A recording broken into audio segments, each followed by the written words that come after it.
welcome to ABC's Wide World of Sports. Today we'll visit England's historic and treacherous Grand National Steeplechase through the eyes of a daring jockey. And we'll get a report on last week's World Cruiser and Junior Heavyweight unification bout between Evander Holyfield and Carlos de Leon. And we'll see a grueling test of man and machine in the Baja 1000. For more on that, here's Paul Page. This is the Baja.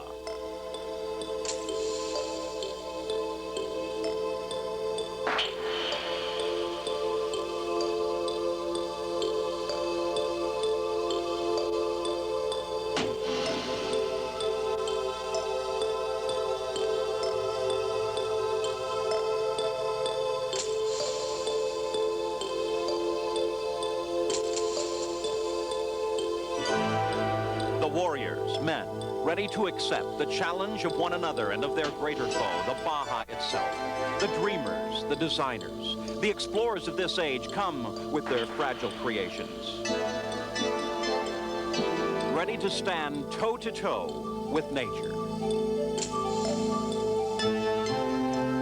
To leave their mark in the sand as man and machine face the challenge of the Baja.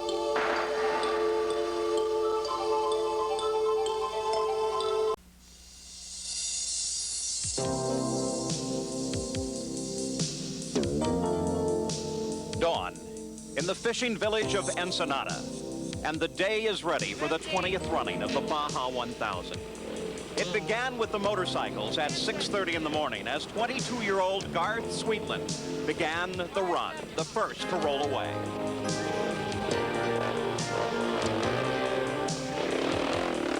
He led a stream of 67 motorcycles covering 4 different classes before a tiny crowd and over streets still damp from several days of rain.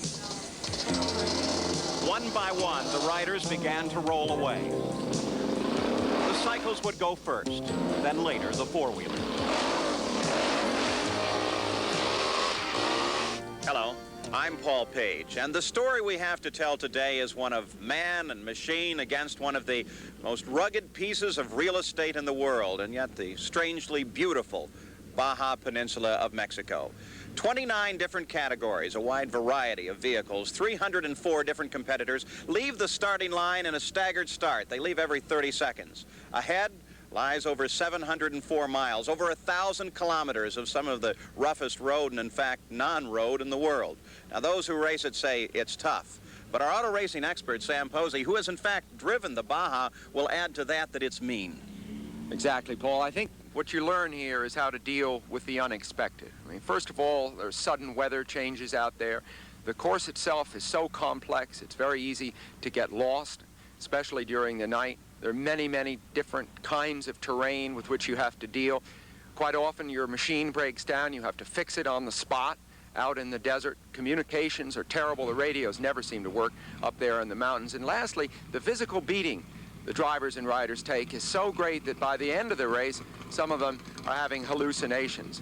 Now, the landscape, as you said, it is beautiful, but it is also forbidding and highly dangerous. And to taunt it with what you have to do to go fast enough to win this race is very risky business.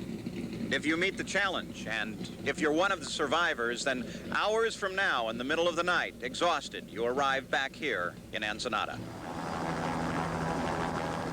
It's 8:15 in the morning. The town is now fully awake, and a menagerie of four-wheeled vehicles now lined up on the harbor road, ready to go. Bob Gordon, the defending champion in his class, unlimited engine size, 2-seaters, first in the line and ready to roll out.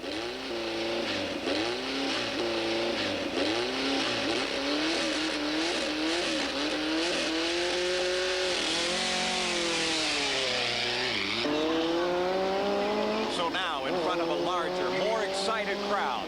Bob Gordon, the first four-wheel vehicle, is underway. Behind Gordon, each of the competitors, some with 2 on board, a driver and co-driver, others single-seaters ready to go the entire distance. Some drivers will drive the entire route. Others will change off. New drivers excited but worried. The veterans well aware there is much to worry about. And in this pickup, a Class 8 belonging to Frank Vessels, on board a fully registered co-driver, our own Jackaroo.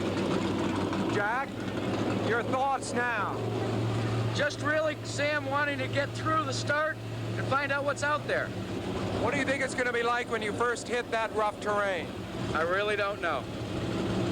They're at the start. Go for it, buddy.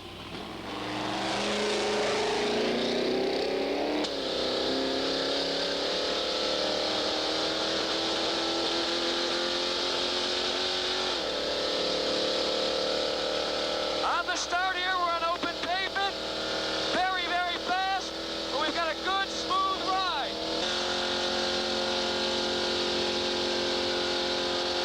It's a great feeling to watch the crowd on each side waving you on. Getting ready for really the first part of the Baja 1000 out on the dirt. Most of the top competitors, such as Frank Vessels, are relatively cautious on the pavement, which is only 48 miles of the total course, because the tires and suspensions of a truck like this are really designed for the dirt, and they don't give you much grip on the pavement. Plus, the road is open for traffic in both directions.